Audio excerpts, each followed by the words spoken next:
여전히 저는 더 올라갈 수 있다고 보고 있고, 많이 올랐다고 하는 기업들도 지금부터 두세 배나 더 올라갈 수 있는 그 실적을 낼 수 있다. 이렇게 늘 시장에서 많이 물어본 질문 중에 하나잖아요. 네이버를 살래, 카카오 살래 했을 때 일단은 저는 최근에 우주항공 관련된 기업들이 사업을 잘하고 있습니다. 실적이 잘 나오고 있습니다. 이야기하고 있는데 아무도 안 듣고 있어요. 9월 장세에서 집중적으로 공략할 만한 네네. 섹터나 종목이 뭐가 있을까?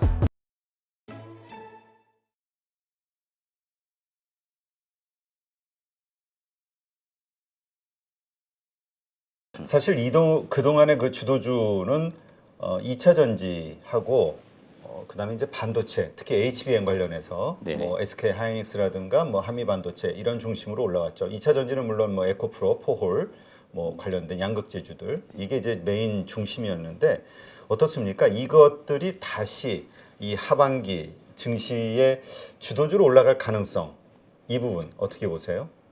저는 일단은 있다라고 보는 편이고요. 일단은 2차 전지 먼저 말씀드리면은 2차 전지는 단순히 뭐 어떤 하나의 테마나 산업으로 좀 보기는 어렵고 전체적으로 우리나라 시장의 그 분위기를 이끌어줄 만한 산업이라고 보고 있고요. 그래서 장기적으로 2025년, 뭐 26년까지는 계속 국내의 대표적인 산업이 뭐야 했을 때는 2차 전지가 나올 정도로 계속 주목을 받을 것 같습니다. 그리고 지금 단기적으로 많이 올랐다라고 하지만 조금 더 장기적인 시각으로 봤을 때, 그다음에 전기차나 2차 전지의 그 뭐 시장 뭐 성장 속도나 규모로 봤을 때는 여전히 저는 더 올라갈 수 있다고 보고 있고, 많이 올랐다고 하는 기업들도 지금부터 두세 배나 더 올라갈 수 있는 그 실적을 낼 수 있다 이렇게 보고 있습니다. 그렇기 때문에 개인적으로 투자 의견을 드리자면은 포트폴리오에 여전히 2차 전지와 관련된 중요 핵심 소재 업체들은 어떤 기업에 대해서 관계는 없습니다. 여러분들이 내가 이 기업이 마음에 든다 그러면 그 기업만 열심히 수량을 모아가듯이 좀 담아두시는 게 좋겠다는 말씀 드리겠고요. 반도체가 이제 올해 계속 화두가 되는 것들은 결국 사이클 이야기를 하는 건데, 계속 시장에서는 연초만 하더라도 한 3분기 정도 되면 그래도 바닥은 탈출해서 올라가지 않겠어 했는데, 이거 약간씩은 좀 더 느려지는 것 같아요. 이거는 뭐 IT 쪽에 뭐 수요라든지 이런 거 좀 봐서도 그런 것 같고, 다만 중간중간 뭐 HBM 같은 여튼 뭐 HBM도 사실 디램이긴 한데요. 좀 더 고부가 가치가 있는 제품이긴 하죠. 그러다 보니 역시나 반도체 쪽에서는 새로운 것에 대한 기대감은 있었는데, 전체적으로는 지금 반도체 시장 자체가 디램도 그렇고 낸드 시장도 그렇고 좀 사이클 바닥을 좀 탈출을 해야 된다. 근데 아직까지도 바닥은 좀 확인해 가는 것 같은데 탈출했다 이런 느낌은 없기 때문에, 저는 반도체 사이클이 여튼 좀 돌아 올라오면은 대형주 뭐 삼성전자, 하이닉스도 올라올 것 같고, 그리고 이차전지 배터리 셀 업체들도 올라오는 모습이 나오면 전체적으로 지수 좀 이끌어 주지는 않을까 이렇게는 보고 있습니다. 네, 그렇군요. 지금 과거에 아주 화려했던 주도주였죠. 네이버, 카카오 이 플랫폼 네. 기업들. 요즘 챗GPT의 어떤 경쟁 상대로 또 하이퍼클로바엑스 뭐 이런 거 내놓으면서 네이버가 주도적으로 좀 곽강을 좀 받았어요. 그러다 다시 좀 조정을 받았고 네네. 그 공개하고 나서 오히려 좀 실망한 네. 듯한 분위기가 만들어지기도 네. 했고 어떻습니까? 이 두 네이버, 카카오 이 네. 플랫폼주의 그 앞으로의 전망? 네. 일단 늘 시장에서 많이 물어본 질문 중에 하나잖아요. 네이버를 살래, 카카오 살래 했을 때 일단은 저는 네이버를 사겠다고 말씀드리고 싶어요. 네이버를 사야 되는 이유들은 뭐 여러 이유가 사실 있고 복합적인 이유도 있지만, 여튼 저는 네이버가 조금 더 사업적으로 잘하고 있다고 보고 있는 거고요. 지금 본업이라고 할 수 있는 뭐 이커머스, 광고 이런 쪽은 경기가 안 좋은데 갑자기 뭐 좋아지거나 그럴 수는 없겠죠. 이건 일단은 경기 사이클을 좀 타기 때문에 이쪽은 경기가 좀 약간 불황에서 호황으로 가면서 좋아지기를 기다릴 수밖에 없고요. 최근에 뭐 신규 사업 중에서는 계속 이야기되는 게 이제 네이버 이제 웹툰이라든지 뭐 카카오도 웹툰 이런 웹툰 쪽이 결국 이제 국내뿐만 아니고 해외에서도 조금 통할 수 있는 사업 비즈니스이기 때문에 가장 주목하는 것으로 보이고요. 챗 GPT 대항할 수 있는 국내 기업이 누가 있을까? 그러면 역시나 그래도 네이버를 꼽아야 될 것 같습니다. 이번에 역시나 공개했습니다. 그리고 사실 네이버가 그 공개를 하기 전부터 관심을 받았지만 너무 좀 단편적인 거는 한국어를 좀 많이 강조한 것 같아요. 그러니까 한국 시장에서는 우리가 탑이다라는 걸 많이 강조한 것 같습니다. 그게 좀 어떻게 보면은 다른 글로벌 빅테크 업체들과 비교가 될 수밖에 없는 거죠. 그래서 네이버 입장에서 그런 것 같아요. 다른 나라 가서 경쟁은 안 될 것 같으니 한국 시장에도 잘 잡아보자. 뭐 그런 것 같아요. 그렇다고 보았을 때는 이 좁은 한국 시장에서 네. 얼마나 이걸 가지고 부가가치를 끌어낼 수 있을까? 네네. 이게 이제 시장의 불안감과 의심인 것 같고. 네, 맞습니다. 결국 수익 모델이 뭐야 했을 때는 사실은 또 기존에 했던 포털 사이트의 광고랑 뭔 차이가 있을까 또 싶기도 할 겁니다. 분명히 사람들이 검색을 할 때 포털 사이트 검색할 수도 있고 그런 뭐 생성형 AI 가서 검색할 수 있고 그랬을 때 결국 이 일반 소비자들에게 노출되는 광고 이런 거 수익이 될 건데 결국에는 겹치는 거 아니냐 뭐 이런 거 사실 분명히 비판을 받을 수밖에 없는 사안인 것 같아요. 다만 이번에 네이버가 그래도 우리는 다른 업체들보다는 빨리 수익화할 수 있을 것 같습니다 이야기했기 때문에 공개한 그날은 좀 굉장히 좋은 분위기 만들어졌는데 그 이후로는 사실 차익실현 나왔고요. 지금 네이버가 적정 주가냐 했을 때는 나름 그래도 적정 주가인 것 같아요. 저는 바닥을 한 18만 원 정도까지는 보고 있거든요. 사실 연 저점 수준으로 보시면 될 것 같아요. 그게 제가 볼 때 나름 그냥 적정 주가 레벨인 것 같고 이번에 8월달 비교적 개별 종목단에 네이버 강했던 것들은 실적 발표도 물론 있었지만 사실 그 하이퍼 클로바 X 요 공개 이슈 기대감이 더 있었다 이렇게 보시면 될 것 같고 카카오는 지금 일단은 반등하기 쉽지 않다라고 계속 보고 있습니다. 요건 좀 더 긴 시간이 필요해 보이기 때문에 카카오는 당분간은 사업적인 기대감을 좀 접어둔 상태에서 좀 시간을 두고 시차를 좀 두고 지켜는 봐야 된다고 말씀을 드리고 싶습니다. 카카오를 좀 그렇게 힘이 없게 보는 이유는 뭐가 있을까요? 일단 카카오가 카카오만 상장되어 있다라고 하면은 사실은 괜찮을 것 같긴 한데요. 카카오의 많은 실적에 이제 연결 실적이라고 하잖아요. 보시면은 뭐 카카오 뱅크나 카카오페이의 매출 이런 것들 다 반영이 되고 있고 밑에 이제 게임주로는 카카오 게임즈, 코스닥에도 그런 기업들 연결되어 있다 보니 여러 기업들이 사실은 혼재돼서 상장이 되어 있는 케이스이기도 하죠. 그러다 보니 같은 선상에 밸류를 줄 수는 없고요. 카카오의 밸류에이션을 항상 네이버랑 비교해 보면은 거의 사실 2배 이상 비싸거든요. 근데 카카오가 네이버보다 더 비싸야 될 이유가 저는 없다고 보거든요. 왜냐하면 더 잘하는 게 있거나 시장을 더 주도하는 사실은 기업이 아니란 말이죠. 네이버가 사실 저는 더 주도하고 있는 기업이라고 보고 있는데 그러니까 2등 기업이 1등 기업을 넘어서 더 높은 밸류를 받는다는 건 약간 좀 이상한 거죠. 이성적으로 봤을 때. 그래서 지금 카카오가 상대적으로 네이버보다 좀 비싸다라고 보는 거고요. 전반적으로 지금 플랫폼 업체들은 앞서서도 말씀드린 것처럼 그래도 좀 경기가 좋아야 그래야 조금 실적도 개선되고 하는 분위기 나오기 때문에 그런 차원에서는 좀 카카오랑 네이버가 쉽사리 좀 반등하기에는 그래도 뭐 어려운 시기다 이렇게 보는 거죠. 많은 분들이 금리하고 이쪽 네이버 카카오의 주가하고 좀 연결을 하더라고요. 금리가 네네. 내려가면은 플랫폼 기업이 오를 것이다. 네네. 그리고 카카오 네이버가 좋아질 것이다. 그렇게 얘기하는 이유는 뭡니까? 이건 제 개인적인 생각일 수는 있는데요. 여튼 우리가 경험적으로 봤을 때 21년도 시장이 좀 좋다라고 했고 3천 넘어가는 그 시기 잘 보시면은 그때는 마치 네이버랑 카카오를 안 사면 마치 시장에서 소외가 되는 것처럼 어떤 시기가 있었고 그 당시에는 경기도 물론 좋았지만 유동성이 굉장히 풍부했던 시기죠. 그러니까 시장에 돈이 많을 때 대체로 이제 대형 성장주 중심으로 많이 자금이 들어간다. 그러니까 기대치 있는 쪽에 많이 들어간다 이렇게 보는 것들이고 지금처럼 이제 굉장히 고금리 상황에서 성장주에게 이렇게 높은 밸류 주는 그런 시기는 아닌 거고 또 증시 자체도 약간 레벨 다운된 상태잖아요. 근데 그런 가운데 성장주를 예를 들어서 뭐 PER 기준 적정 주가를 뭐 50배씩 주던 기업을 지금 25배 내려왔는데도 불구하고 비싸다고 하는 거고 예전에 잘 나갈 때는 50배도 싸다라고 하는 거고 그런 식인 거니까 그냥 시장 가치가 좀 그때그때마다 좀 달라지는 거고 결국 이제 금리는 이제 수익률에 가장 이제 기초가 되는 것들이니까 이제 그런 걸 기준점으로 두고서 이제 기업의 어떤 가치를 그때그때마다 매기는 것 같습니다. 그래서 지금 사실 네이버 카카오가 이제 그 금리와는 사실은 그런 식의 연관을 지으시는 것 같아요. 네.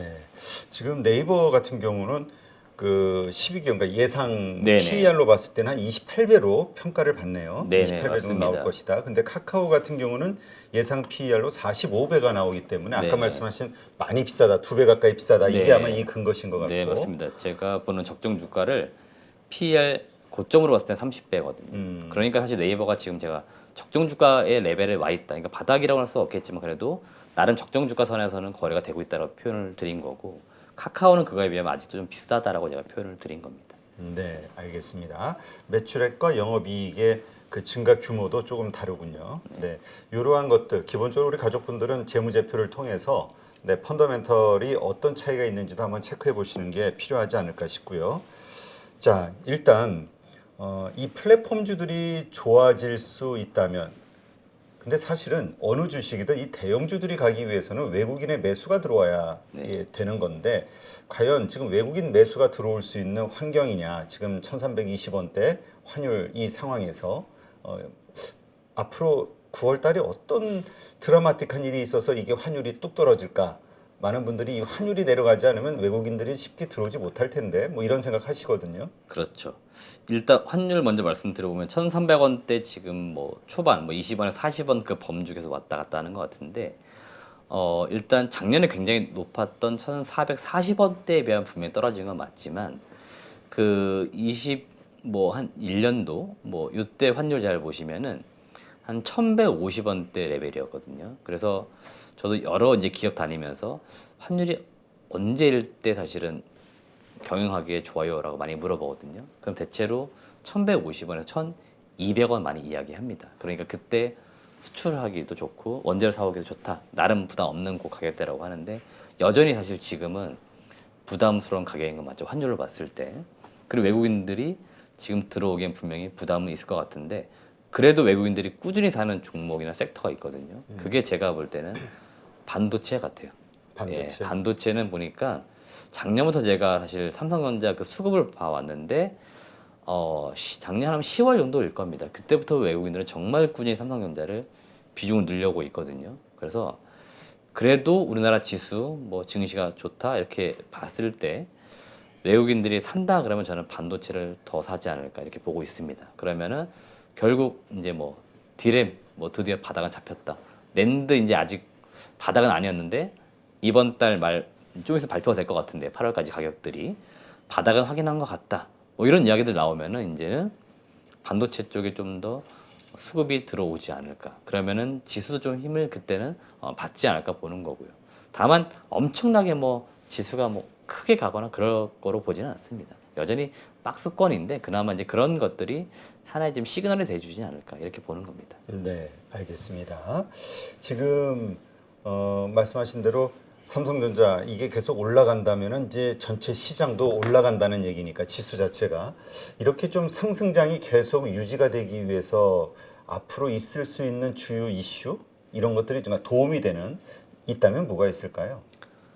일단은 뭐 8월 29일인데요. 촬영 일자로 지금 8월 달 그 수출입 동향이 곧 나올 겁니다. 9월 1일 날. 근데 일단 6월 달, 7월 달 보시면은 굉장히 오랜 기간 무역 수지 마이너스 기록했다가 플러스 돌아섰다고 했잖아요. 네. 근데 다시 또 마이너스 지금 돌아서는 분위기거든요. 10일까지의 데이터 나온 거 보니까 8월 네. 1일부터 10일까지 제 기억으로는 네네. 저 전체 수출액이 17% 마이너스 네네. 났다라는 거를 뉴스로 본 기억이 나요. 네네. 그래서 6월달, 7월달 이제 좀 돌아섰나 사실 했던 건데 8월달 봤더니 다시 마이너스이기 때문에 이렇게 보면 사실은 이제 반도체 경기 안 좋다는 게 눈에 보이는 거죠. 그 이야기는 다시 이제 글로벌 경기 안 좋다는 거고 지금 우리는 또 여튼 반도체를 중국에 많이 팔고 있잖아요. 지금 중국 경기 안 좋다는 거기 때문에 우리가 중국이 안 좋은데 우리만 좋기는 사실 좀 어렵죠. 그러다 보니 글로벌적으로 경기가 좀 돌아선다 이런 이야기가 좀 나와주는 게 제가 볼 때 중요해 보이고요. 지금 이제 미국의 금리 이야기 계속 나오고 있고 이번에 그 파월 의장도 뭐 매번 했던 이야기이긴 하지만 또 비슷한 맥락의 이야기를 했습니다. 뭐 한 번 정도 더 올릴 수 있고 뭐 많으면 2번 이렇게 이야기 계속 하잖아요. 시장은 지금 이렇게 해석할 것 같아요. 제가 시나리오를 써보면은 한 번 더 올린 상태에서 이제는 더 안 올려도 될 것 같고 언제 떨어뜨릴지는 모르겠지만 그래도 여기가 고점일 것 같아라고 한번 이렇게 시그널을 주게 되면은 아 이제는 더는 안 올라가겠구나 금리가. 그러면 이제는 내려갈 것만 기다리면 되겠구나 하는 기대치는 있을 것 같아요. 그래서 이게 언제 나올지 모르겠지만 시장에서는 지금 11월 FOMC 회의에서 한번 올린다라는 확률이 가장 우세한 것 같습니다. 그래서 11월 달 혹시 뭐 연준이 금리를 올리긴 했지만 이게 이제 마지막이야 이런 시그널을 좀 준다.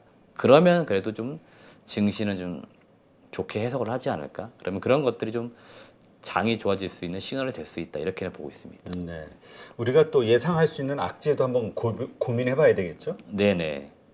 일단 제가 요즘 시장을 볼 때 마음속으로 가장 악재로 두는 게 중국이거든요. 아, 그렇죠. 대부분 네. 다 중국을 염려하시더라고요. 네. 왜냐하면 올해 연초에 우리나라 특히 1월 달 장이 2,100에서 2,400 단기간 내 올라올 때 가장 큰 전 이슈로는 사실은 중국의 리오프닝이었거든요. 아 중국이 이제 다시 경기 활동을 하겠구나. 그럼 경기가 좀 살 수 있겠구나. 뭐 막혔던 뭐 수요 이런 것 때문에 생기겠구나 했는데 지금 몇 개월 지나서 봤더니 중국이 너무 안 좋다라고 하고 있잖아요. 그러니까 이게 지금 다른 나라 이야기인데 같이 걱정하고 있거든요. 그래서 지금 이런 것들이 저는 여튼 내재되어 있는 악재다. 그래서 새로운 악재가 등장하기는 어렵다라고 봅니다. 최근에 뭐 중국의 부동산 이야기 때문에 뭐 과거 리먼 브라더스 사태처럼 글로벌 경기 전체를 뭐 어렵게 할 거다 하고 있지만 그렇게까지 갈 거로 보지는 않고요. 중국 경기가 좀 안 좋다는 점이 제가 볼 때는 지금 시점에서 가장 큰 악재가 되지 않을까 이렇게 보는 거고요. 최근에 유가가 계속 높은 가격대 유지가 되고 있거든요. 결국 이 유가가 높다는 것들은 지금 그 물가 이거 영향을 줄 수밖에 없거든요. 그러면 그런 것들이 계속 또 금리에 영향을 주기 때문에 결국 이 높은 금리 계속 유지가 되고 높은 물가 유지되는 것들이 전체적인 글로벌 경기를 좀 안 좋게 하면 우리나라는 결국에는 글로벌 경기가 민감하기 때문에 그런 것들이 내재되어 있는 악재다 이렇게 보고 있습니다. 네.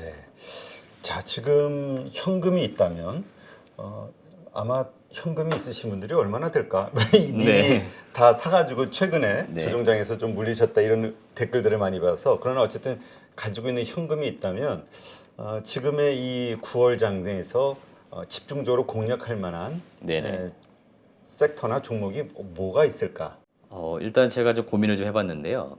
9월 달에 우주항공 관련된 기업들 이제 보시면 좋겠어요. 그 이유를 말씀드리겠는데, 우주항공청 설치 관련 특별법이 원래 8월 달에 그 임시국회에서 논의가 되려고 했다가 이게 무산됐고, 9월 달 정기국회에서 다뤄진다라고 합니다. 그래서 정책적인 이슈가 있기 때문에 우주항공 관련된 기업들 한번 주목해보자 말씀드리는 거고요.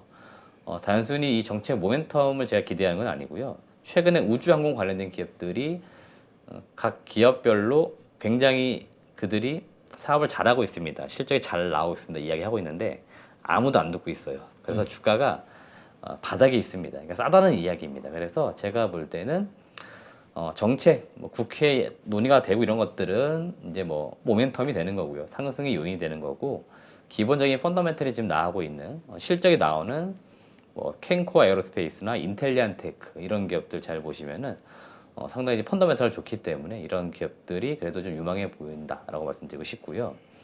두 번째는 수소 관련된 기업들 좀 보시면 좋겠는데 왜 그러냐면은 지난 4년간 그 수소 관련된 기업들이 앞서 제가 중요 이벤트 말씀드렸지만 국내에서 열리는 수소 전시회를 앞두고 좀 오르는 경향이 있었어요. 그러니까 역시나 그 기대치를 가지고 오르는 거라서 일단은 9월 한 달만 놓고 봤을 때는 수소 관련된 기업들도 볼 필요는 있겠다.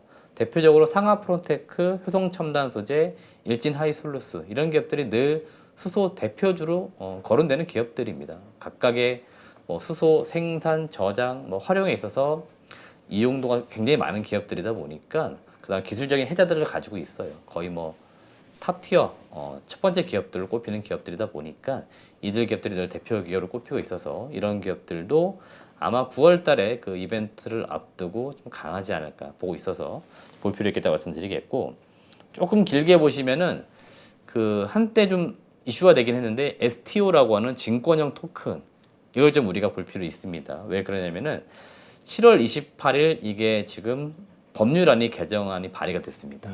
그래서 이게 아마 하반기 국회에서 논의가 이루어질 것 같고요.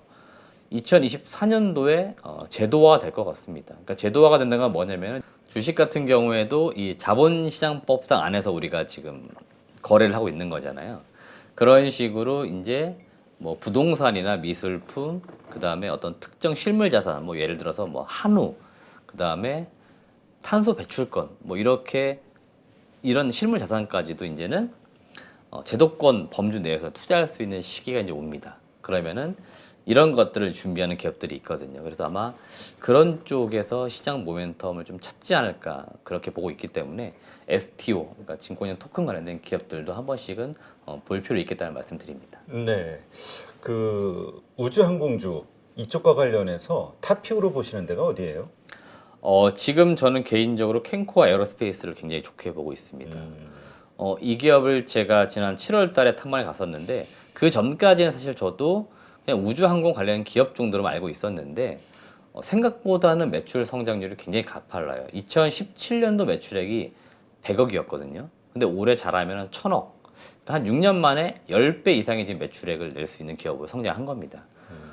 그 기간 동안 이 기업이 많은 것들을 준비해 왔는데 일단은 기본적으로 그 항공기 동체를 만들던 기업이에요. 그러다 네. 보니까 기본 설계, 제작 능력을 가지고 있고 최근에 이 기업이 또 하나 포커스를 두고 있는 게 UAM 사업에 또 집중을 하고 있습니다. 지금 보니까 국내에서 이 UAM 사업을 하겠다라고 등장하는 대기업 스타트업은 굉장히 많은데 생각보단 이걸 만들어줄 수 있는 업체는 많이 없더라고 합니다. 대기업 단으로 가시면은 카이, 한국항공우주가 있는데 중소기업 단으로 오시면은 거의 없습니다. 네. 근데 캔코 에어로스페이스가 원래 항공기 이 동체 설계하던 기업이거든요. 제작하던. 그러다 보니 양산 능력도 있고 캐파도 가지고 있고 그러다 보니 이제 그런 쪽에서의 매출액을 좀 급격히 끌어올릴 수 있지 않을까 보고 있습니다. 네, 지금 캔코아 같은 경우는 2020년, 21년은 적자였네요. 영업이익이 마이너스였고 22년도에 한 80억 정도. 근데 2023년에 대해서는 추정치가 안 나와 있는 이유는 뭐죠? 일단은 뭐 시장에서 이 기업이 중소기업이다 보니까 규모가 이제 작아서. 그렇죠. 커버하는 애널리스트 분들이 없는 거죠. 그러다 보니 이제 보고서가 좀 나와야 그래도 이제 좀 아무래도 실적 추정치가 나올 건데요.